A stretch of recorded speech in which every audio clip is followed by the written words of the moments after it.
And good evening to my dirty girls. Welcome to another Training Tuesday. I am so happy you guys are joining us tonight. It is Training Tuesday, and tonight we are talking about toxic work environments. What it is to work in a toxic environment. How do we navigate a toxic work environment? Really, what are our options here? We're going to talk about this pretty thoroughly. This came up because there is a poll on our group page, and it should be pinned to the top, I think. It should be pinned to the top. So if you haven't voted in the poll, please vote in it. I'm keeping it open because the whole idea behind the poll is that for Training Tuesdays, we talk about the themes and topics that are important to you, that are relevant to what you're dealing with now, issues that you're facing with, skills that you want to build, and all of that good stuff. So if you haven't voted already, go ahead and vote. And don't worry about whether it's a topic that you think I might have covered in the past few weeks, because most of these topics are broad enough that I will probably cover them over and over and over again. But how I prioritize that will be based on you and um, what you guys put at the top of the list. So, all right, we are here tonight. Tonight's topic is from our friend Rose. Thank you, Rose, is to talk about toxic work environments. Now, if you guys have been to Training Tuesday before, or if you've been to any of my master classes in the past, you know that I talk a bit about past bosses that I've had who were really nasty bullies. I've worked for a few. So, um, for tonight, talking about kind of the toxic work environment, I was going to talk mostly about, just as an example, because I can use it throughout what we're going to talk through. My most recent one, which is probably 5 years ago at this point, um, it was a CEO that I worked for who was openly a bully, openly very mean, nasty, and insecure. And what got me, I think why this one bothers me the most, of all the toxic bosses I've worked for, um, what bothered me the most about her was that she was a her. Was that I went into this job thinking it's a woman boss and it's a woman CEO, and we were the only two women on her executive team. And I was like, cool, girl power. We're going to bond. We're going to stick up for each other. We're going to do this. And that is not at all how that played out. Not at all. So there was my naivete coming across, right? That somehow just because we were women, we were going to play nicely. No. So if my opinion was ever different from hers, then her position was that I was disrespectful and I was stupid.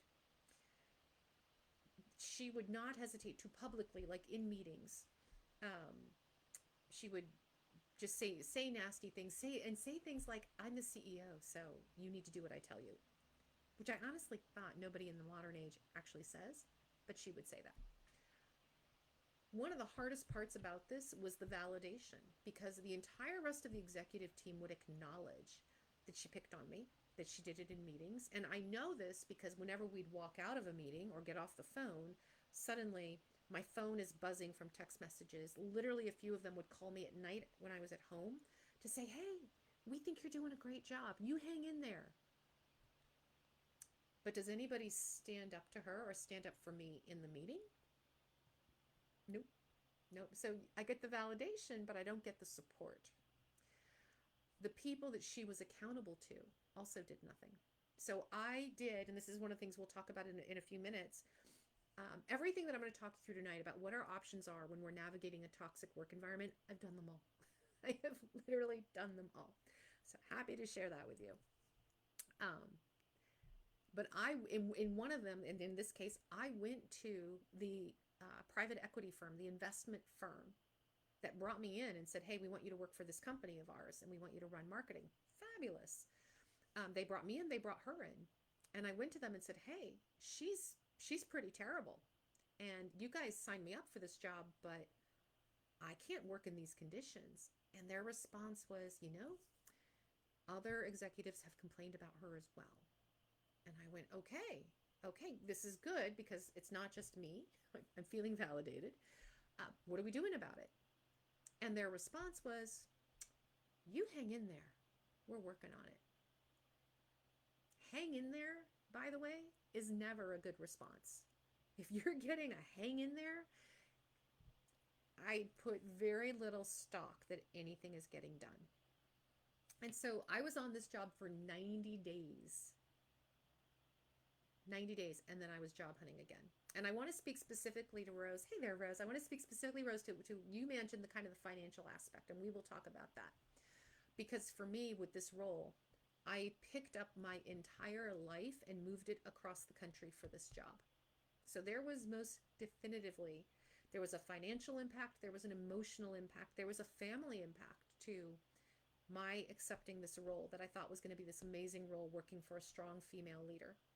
I literally packed up my household and moved across the country, only to find in the first 90 days that the job was untenable and that I needed to find something else. I needed to get out of there. That was my choice. We have other options. We'll talk through them. My choice getting out of there. But there was definitely a financial hit to this that I had to work through to figure out how am I going to make this work. But here's how I knew. Here's how I knew it was a toxic environment and that I had to leave. I hated getting up in the morning and facing work. I hated it. Even though, loved my job. Like the job I was hired to do was a dream job.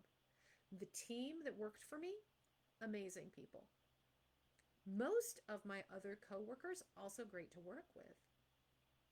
Despite all of that, boy, when my alarm went off in the morning, I was just like, oh, I don't want to do this because I don't know which version of my boss I'm facing today. I don't know what's going to come at me. And the thing about toxic work environments is it just takes the one bad egg to infect everything. It infects the entire culture, and it does typically happen from the top and trickle down. That's how environments work. That's how culture works. It's always from the top down. If you have a top down that is supporting the toxic culture, CEO may be perfectly nice, but if the next tier or the next tier down isn't and nothing's getting done, they are supporting that toxic environment. All right, why is a toxic work environment a problem? It is a problem because it is prevalent. 80% of Americans report high levels of stress at work, specifically work stress. 80%. That's just Americans. The rest of the rest of the world also reporting high levels of stress. And here's what's interesting. Our stress levels from work have gone up 38% since 2019. So at a time when we're thinking it's COVID and we're working from home and it's remote and we don't deal with people that often, at least not in person, so the stress and the bullying should lighten up. No, it got worse. It got worse. 60% of people feel disengaged at work. 60% of us are going through the motions and not really caring about our jobs. 58% have already left a job in the last couple years due to a toxic boss. And 25% do not feel safe voicing their opinions. And I want you to think about that one because really, what did they hire you for? They hired you for your noggin.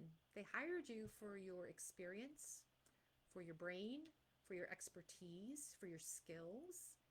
And yet a quarter of us do not feel like we can volunteer that information, volunteer our experience and our knowledge in this environment because there will be some sort of backlash.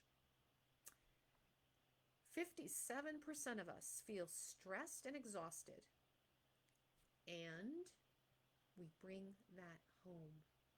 It impacts our personal relationships. And 25% of us dread going to work.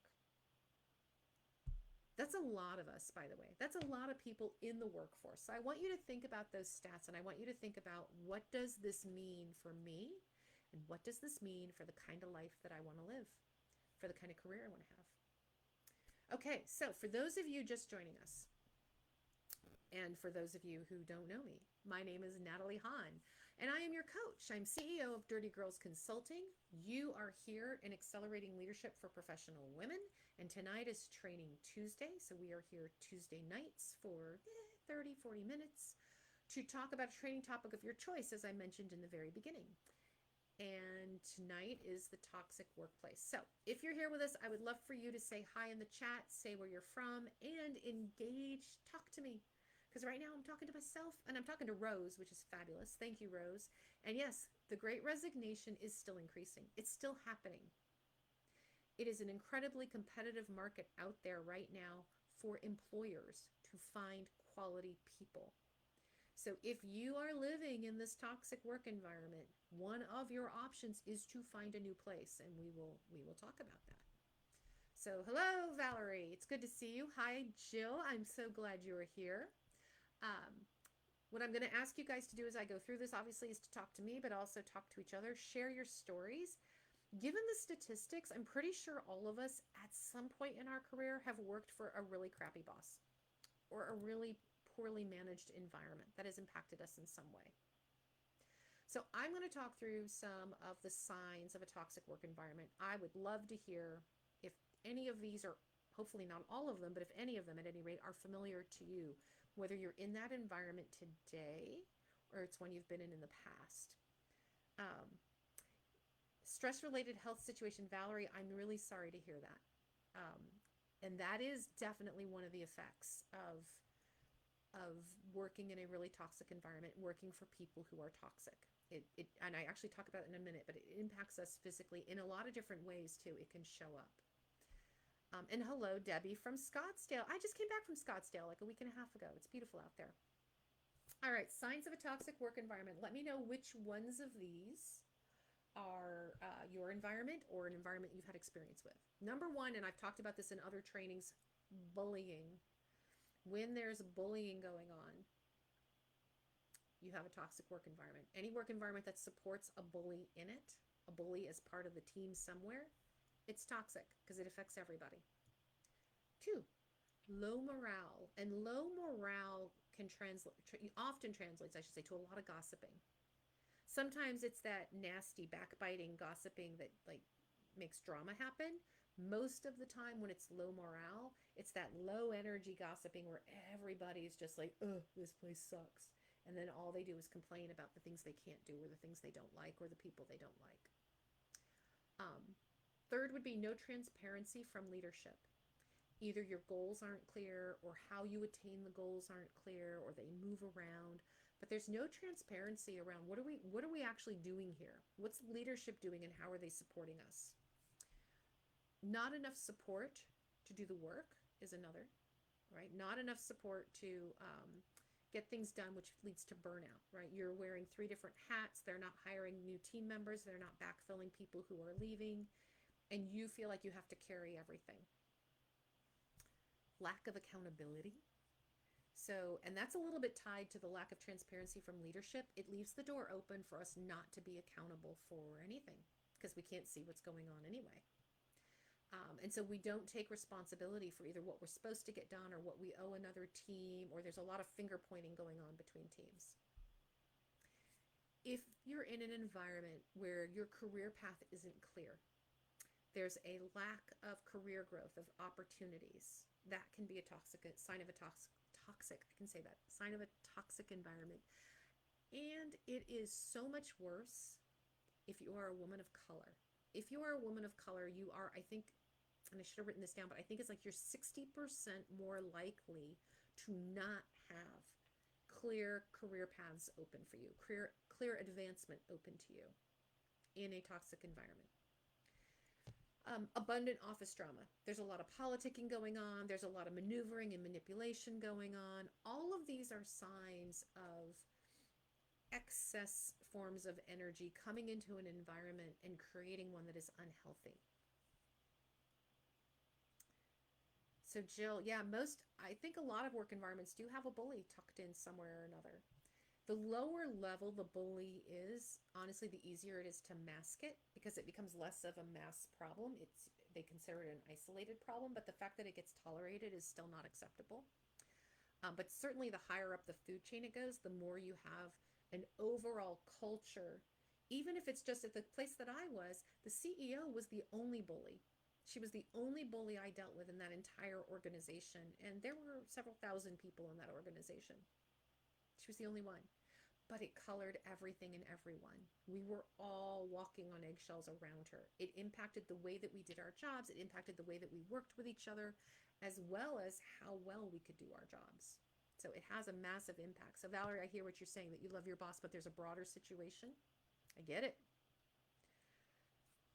Signs that you may be impacted, right? Signs that you may be impacted by a toxic work environment. So let me know if any of these sound familiar. You feel stressed and anxious about your ability to succeed at work, your ability to do your job. There's doubt that you're going to be successful. You feel compelled to always be on, right? You always have your phone on. You always have, you're always answering the emails. You're always answering the phone calls. It doesn't matter what time of day or night it is. You feel like you have to. You have to be there for them. You are afraid of retaliation if you speak up. You're afraid that if you set a boundary or if you offer a different opinion, that somebody's going to find a way to come back at you. To what, was it, who was it that said it? Was it Debbie or Valerie? Valerie, to what Valerie said, physical, right?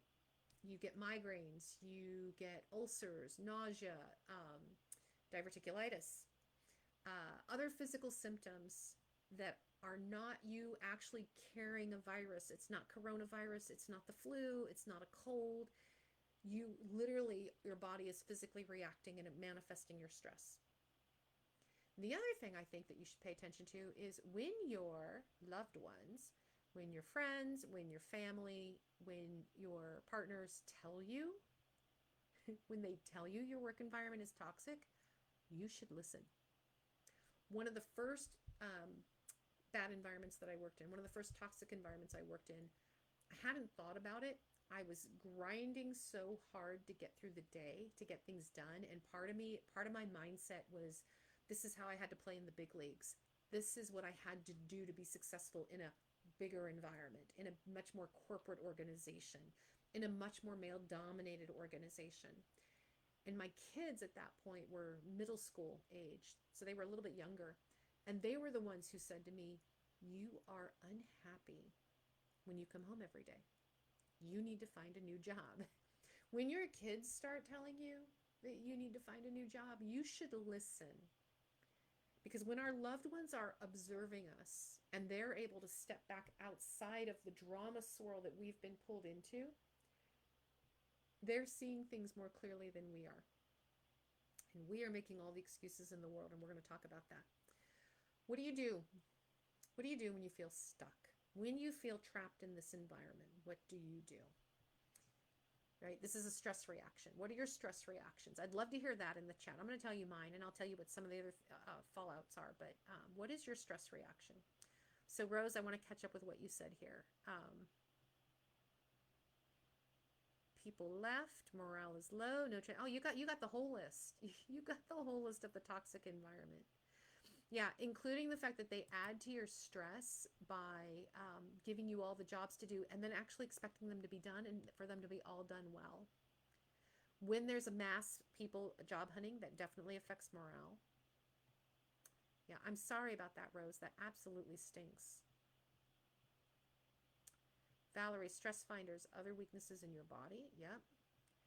Hey, Sue, disassociate. Exactly. That is, we self-isolate. When we are stressed, and especially at work, if it's a toxic environment, put up the walls, shut it down, right? We disassociate. I overeat. That would be mine. If there's a bag of chips to be had anywhere in the kitchen, they will be eaten. Other things we can do to cope with this environment in the not so helpful way is we can participate in it. We get involved in the little gossiping, complaining about work all the time, kind of swirls and circles. We end up not producing our best work because our energy is being diffused to self-protection and being diffused to worry about what's going to happen next. And so we don't bring our good, positive energy to focusing on the work that we're doing and doing our best job. We can't think as clearly because our head is crowded in with all this other stuff. And we do bring it home. We bring home our exhaustion. We bring home our stress. We bring home our negative viewpoint. We can lash out, whether it's in anger or stress or anxiety or sadness, but we can lash out at the people that live with us and who love us most. So I want you guys to tell me why you feel stuck here. Because if you were listening to your best friend talk about this work environment, like we all listen to Rose. Rose, thank you for sharing everything that's happening at work, right? Everything that's happening to Rose at work. And we listen to that story. And what's the first thing that you guys think of? I'll tell you what I think of. It's the first thing I said to Rose when we talked. She told me about this environment. It was, girlfriend, you need a new job. You need to get out of there. Oh, and that is a good one, Rose. Yeah, another way that we deal with the stress is lots of mindless Netflix. And I'm a huge fan of Netflix, so there's no judgment here on that. But absolutely, it's an escape. I escape. You guys have heard me talk about this too. I play Candy Crush. I'm at level, I don't know, 1,800 and something, right? Yeah, lots of, and you know what? That vegging out, it's a form of detachment. We are detaching from life because we are overwhelmed and exhausted at that point. So that's a good one. So why are you stuck? Here are the things. Here's some of the things, but I want to hear from you guys in the chat. If you're willing to share, I'd love to hear some of the things that you believe are keeping you stuck in this toxic environment. I'm going to tell you the things that I've heard the most from you. The excuses I have heard the most from women in this group when it comes to, I can't leave my job even though I hate it or I hate the environment because I can't afford to. And that breaks down in a couple of ways. One is I can't afford to because I can't afford to be without a job. I gotcha.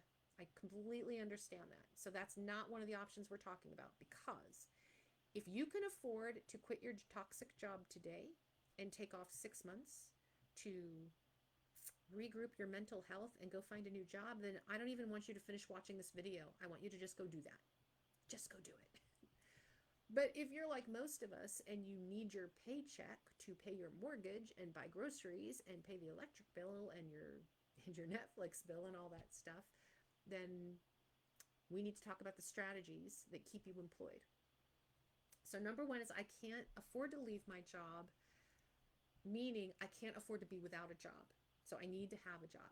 And I am too tired, too exhausted at the end of the day to actually job hunt. That's number one. I hate my job, but I'm too tired to job hunt. Number two is I hate my job, but I'll never find anything that pays me what this job pays me. Or I'll never find anything that gives me the hours that this job gives me. I have flexibility here. I'll never find that anywhere else. I have a really great paycheck here. I'll never find that anywhere else. I won't find anything in my town, in my area, in commuting distance. That kind of, this is the only place where this job exists. Sometimes what you guys tell me is this is the only place that can use my skills. That what I bring to the table only lives and works in this company, in this specific industry.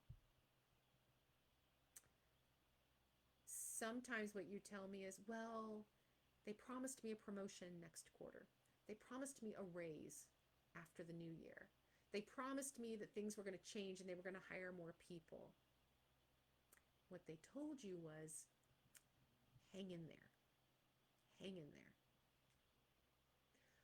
I have also heard a lot of times, you know what though, I can't leave. They were so good to me 3 years ago when? 3 years ago when my mom got sick and I had to take 3 weeks off and I had to fly across the country.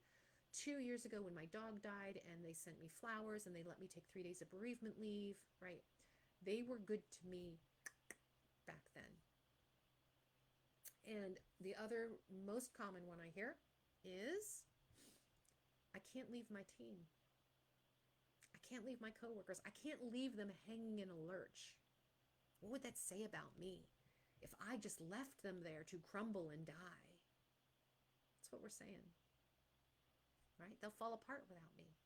It'll be a mess. So what do we have here? I'm going to just stop and look at the chat for a minute. So Sue stalled at finishing your certification because you're working. Yep. Yep, I have a good question for you later about that. Rose, fear, which translate into exhaustion and rationalizing that things will get better. Absolutely. Bought a house 10 minutes away from your job. Yep. So I have heard and I understand all of these things. I do. And you used the word, Rose. We rationalize all the reasons we're stuck. But I used the word earlier and I'm going to use it again. They are excuses. They are the excuses we use to help us stay in place because staying in place is safe. So here's what we're going to do. Here's how we're going to approach the whole how do we navigate this toxic work environment. Before we get into the how, I want you to do a little bit of excavating. I was going to use that word, but deep dive, a little bit of self-analysis into your why before we get to the what's going on. Okay, so I want you to bear with me. I want you to get into the why before we get into the what and the how. So here's the thing. If any of those reasons, right, resonate with you around why you're stuck in your current job, then the first question I want you to ask yourself is, how real are these excuses? So for Rose, for example, who has been graciously volunteering information, how real is it, Rose, that you can't find another job in a reasonable commuting distance from your home? Or that's fully remote, right? How reasonable is it that you can't find a job that is going to pay you what you're worth, that's going to give you the hours of what you're worth? And Rose, definitely excuse, it just makes you feel very, yeah. Rationalization is a much more intellectual sounding word. So we'll use that instead of excuses, but they're excuses. So I want you to ask yourself, whatever your excuses are for why you're in the toxic work environment, your first question is, how real is this rationalization of mine? How real is this excuse? And then your second question, which you're not going to like, but you need to answer, is, how am I benefiting from being here? How am I benefiting from staying in this environment? Because I hate it and I'm stressed. And the truth is that if there wasn't a benefit, you wouldn't still be there. What's the benefit? Now, I'm not saying your benefit is real, but the perception of it is, right? To use Rose's example, the benefit of being only 10 minutes away from home, sure, it's a great benefit. Is it a real benefit? Sure, the 10 minutes are real. But as an excuse that you can never find it again anywhere else, is it real? We could probably poke holes in that one. So here's what I want you to do. I want you to, you're taking 20 minutes because I want you to spend 10 minutes on each question. And the real reason why I want you to spend that much time on each question is because this is where we get to the root of the why you are where you are. Why are you where you are? How real are your excuses? I want you to think through all your excuses for why you're stuck and just free write all the reasons why I'm stuck. And then your next 10 minutes is free writing. How am I benefiting from being stuck here? What is this environment? I hate all these other things about it, but what's good about it? What I'm trying to do here is not to get you necessarily to leave. That's not always the option. That's not always the choice you want to make. But the goal is to get you to a level of self-awareness so that you are consciously making a choice, so that you're not stuck, you're choosing to stay. Because you are choosing to stay, you're just rationalizing it as stuck. So we want to move past that, because for every dirty girl who's going to really own her career, really own her path, and really own her life and building a life she wants, it starts with us owning our shit. It starts with us acknowledging where we're at and making conscious choices. And it's not that there's a right or a wrong list. It's that it's a conscious list.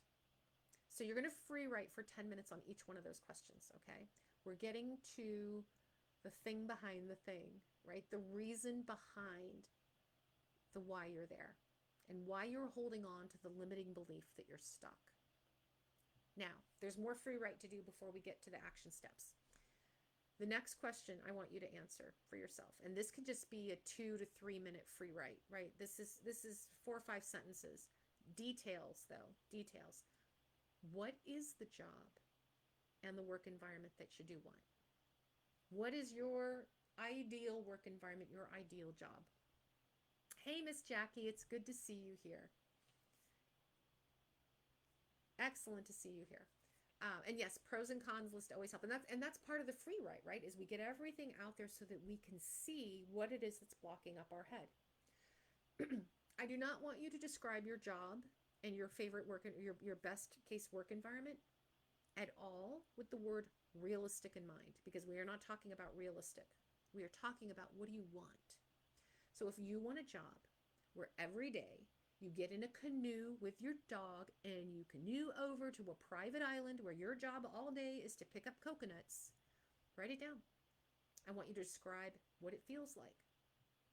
That you're always in the sunshine and it's warm and your dog gets to run around and play and you smell the salty sea air and you feel the roughness of the coconuts, and your life is so much less stressful because you have a job that requires very little intellectual challenge, right? That you feel maybe a little bit lonely because there aren't other people there, but then you get to take your canoe back to your home base at the end of the day, and that's when you see your friends. I want you to describe it. 4 or 5 sentences about what your vision for your ideal looks like. Okay, ideal, not realistic, your ideal. And once you've written that out, I want you to read it. And then I want you to sit back and go, okay, on a scale of 1 to 10, how badly do I want that future? You guys know me. If you've been on Training Tuesdays before, if you've been in my classes before, you know I hate the word realistic. I want you to go into the fantasy of what the ideal job and the ideal work environment looks like, because we will get it down to realistic. We will. Okay? Maybe there isn't a job out there really, or not many, where you can canoe to a private island with your dog and pick up coconuts all day. But what does that fantasy tell you about what's important to you? Or in that case, since that was mine, what's important to me? Freedom, fresh air, low stress, maybe. Enjoying the 5 senses, right? I talked about how rough the coconuts feel, smelling the salt air, right? Autonomy, being able to make my own choices. Nobody's telling me how to pick up the coconuts. Nobody's telling me in what order I have to go around the island.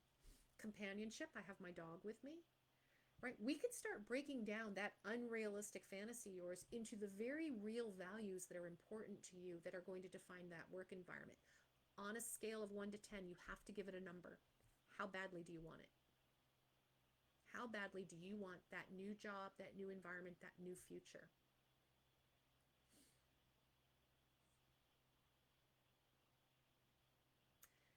Here's the deal.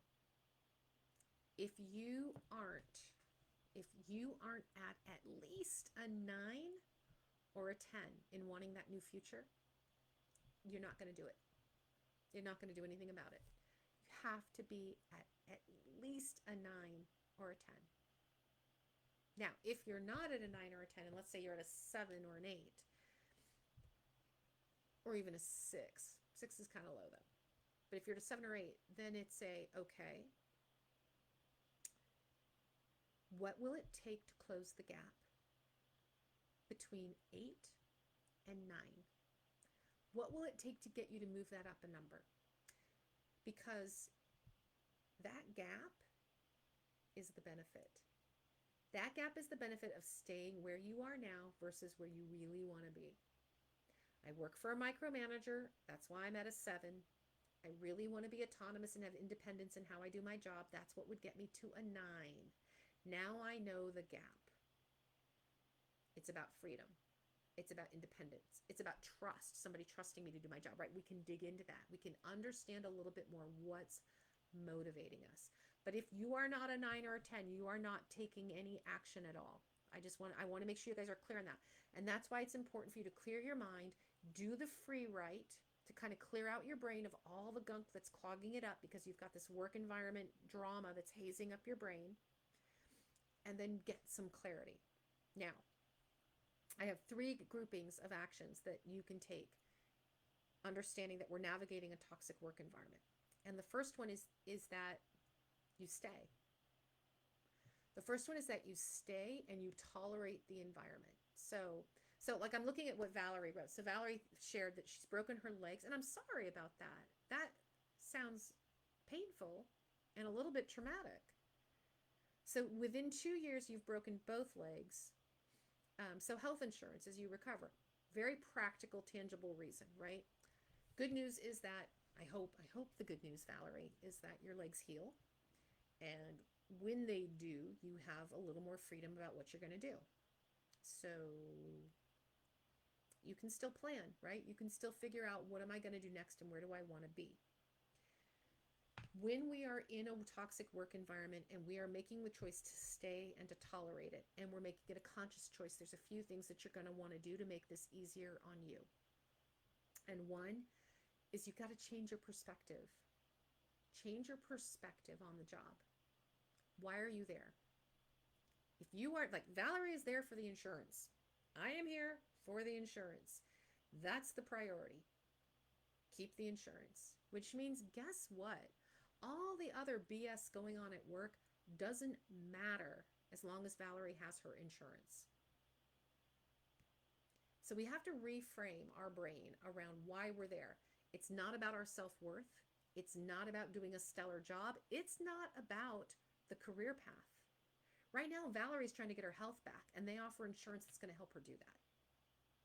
Perfectly legitimate reason for staying and a self-aware reason for staying. Also understanding that she has different goals that once she's healthy, she's ready to start tackling those, right? So reframe how you think about why you're there. It's not personal. This job, what's happening here, this place, what does it say about you? It doesn't. When we're making the choice like that, it doesn't say anything about you except that you have a rational reason for being where you are. You may have another goal, and that goal's priority outweighs where you work right now. Valerie named a perfectly good one, which is, I need to get healthy and I need to get my legs back. Okay. Then you stay where you are, and once you're there, you're ready to pivot to the new thing. But until then, reframe so that you don't get sucked into the drama. I highly recommend if you're going to stay and you're making this toleration choice, head down. Head down, focus on the work goals that you need to achieve so that you hit your minimum goals that allow you to keep your job. You are not looking to be a rock star in this environment. You are not looking to make an impact. You're not looking to change the world. You are looking to maintain because you have another benefit or another priority that is important to you. So this is a little bit of survival mode. Rose has been reading Embrace the Suck. Yeah. And that's what it is. It's accepting, and a big part of embracing the suck is accepting that this is not a reflection on who we are or what we're capable of. Valerie, I have no doubt, is a rock star.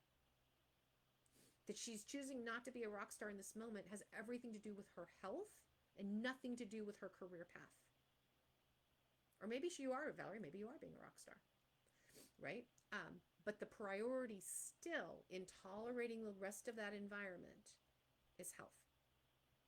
So heads down, focus on getting the job done, disengage from the gossiping, disengage from the socializing, because those are the things that bring you into the swirl, and pick your allies carefully. I'm not saying you have to go full-blown isolation, but if you're going to be social or if you're going to engage on a friendlier level with people at work in a toxic environment, pick your allies carefully because you can't prevent them from sucking you in. You can only keep yourself out as much as possible. So you want to be mindful. This environment, it's not okay. But you're choosing to stay for other reasons, so be mindful of that.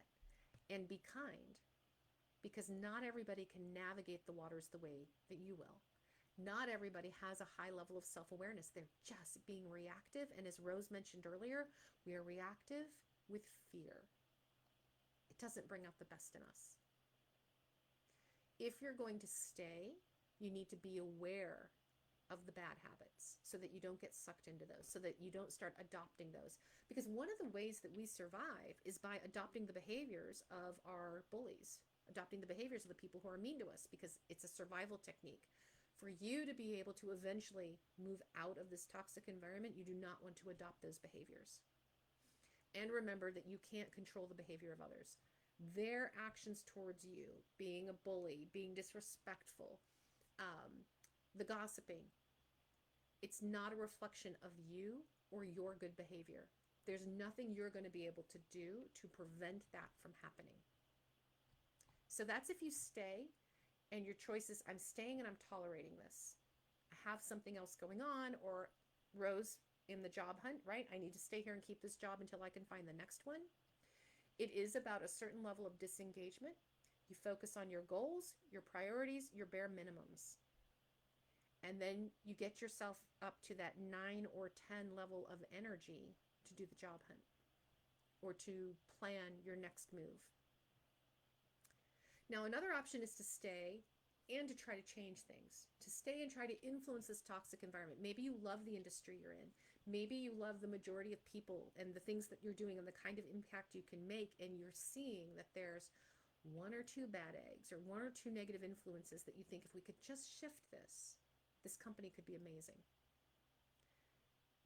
You can absolutely try to do that.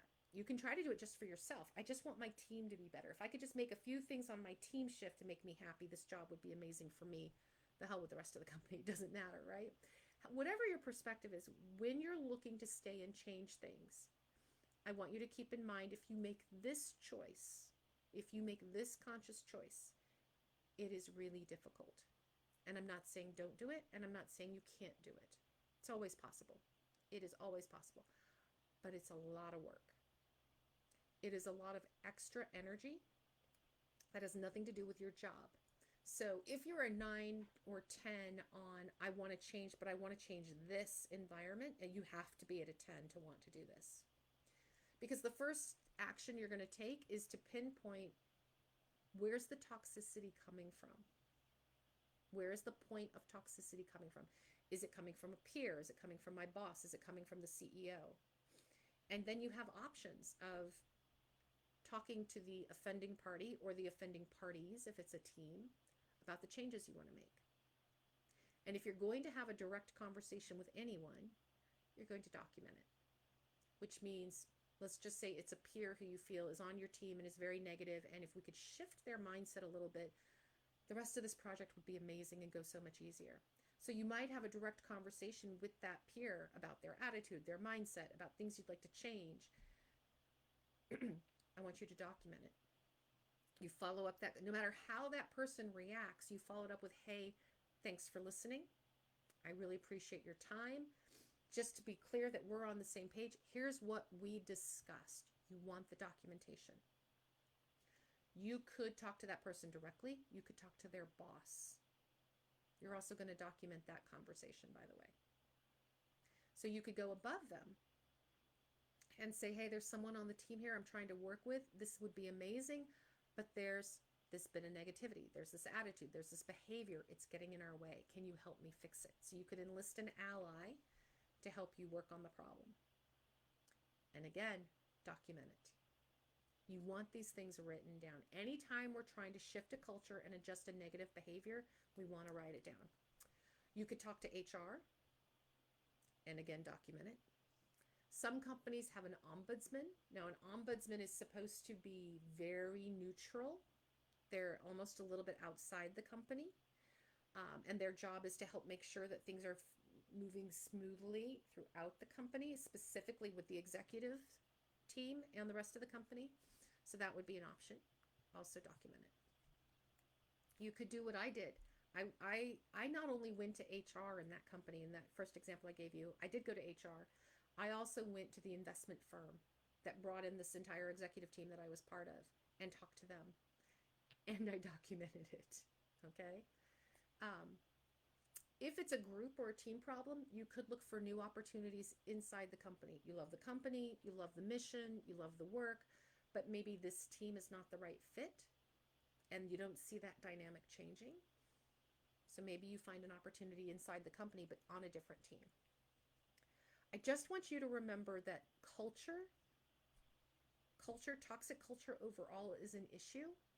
And if the company is supporting that one bad egg, it's a toxic culture.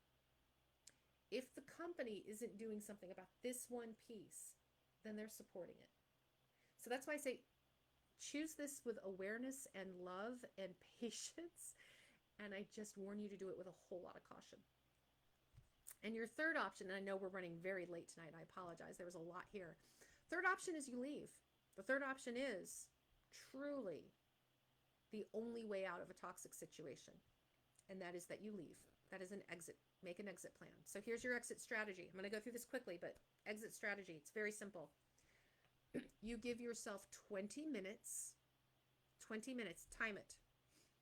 You have 20 minutes to update your resume, and that's it. You have 20 minutes to update it, clean it up, whatever it is. The number one block I hear all of you say when I say, are you job hunting yet? Well, I have to update my resume. No, you don't. Not for as long as you think you do. You get 20 minutes, set a timer, put your latest job experience on there, clean up anything you want, be done. You can revisit updating your resume for another 20 minutes in 2 weeks. But you need to get it done and you need to get it out there. And the first thing you're going to do to get it out there is you're going to contact your friends and your family and your network and say, I'm looking for a new opportunity. Let me know if you hear anything. In case you find something, here's my resume. You are more likely to find a job that suits you and a job that you're happy with when you leverage the network of people who already know you. So step 1, 20 minutes, revamp the resume. Step 2, contact all your friends and family and network and send them your resume. Step 3, you go to LinkedIn. You reach out to past bosses, associates, coworkers, people that you maybe haven't been in contact with lately, and you tell them, looking for a new opportunity. Here's my resume. I don't care if you haven't talked to them in 4 years. I really don't.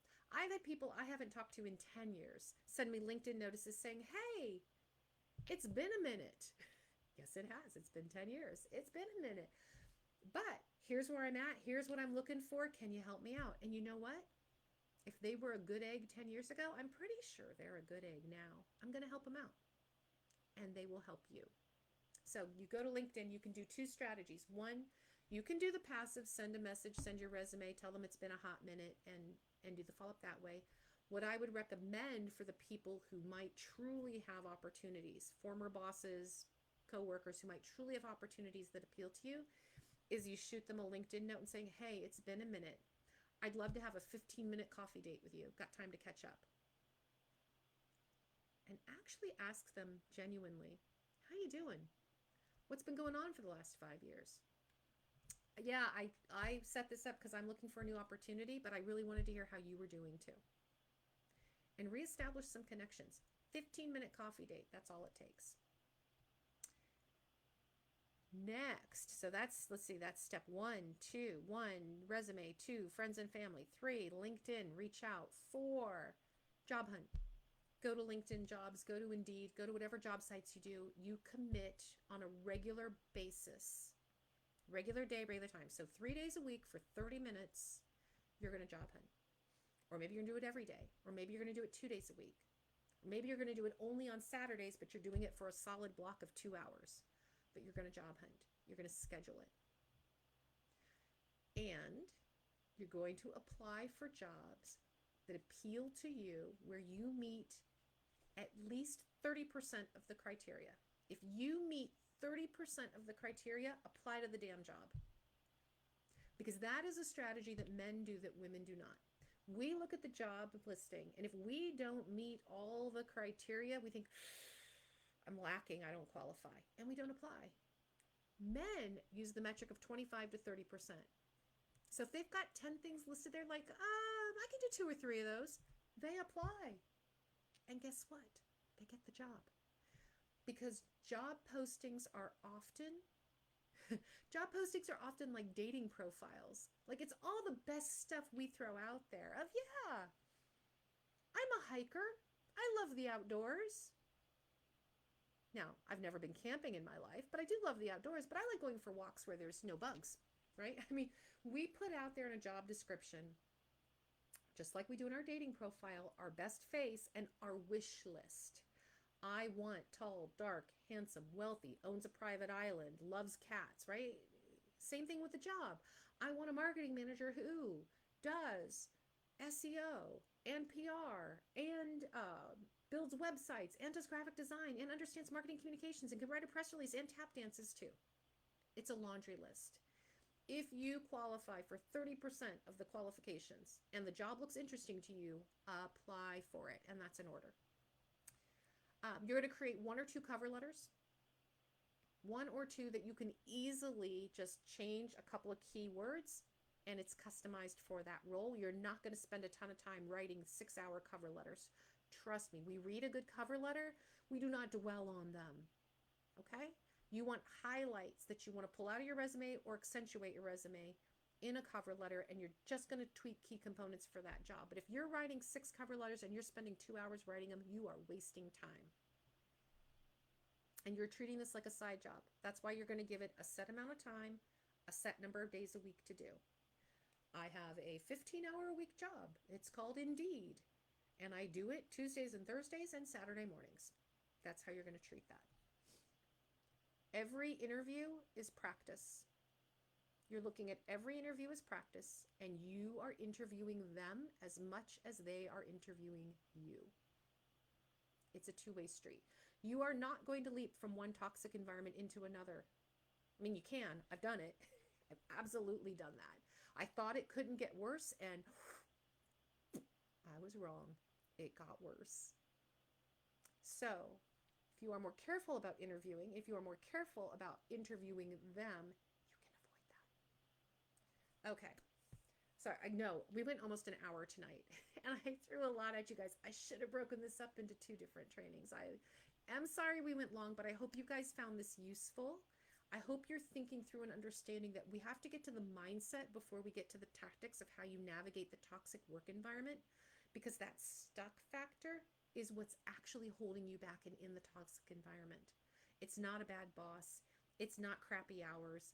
Those are all bad things, but we're giving them permission when we stay in the work environment.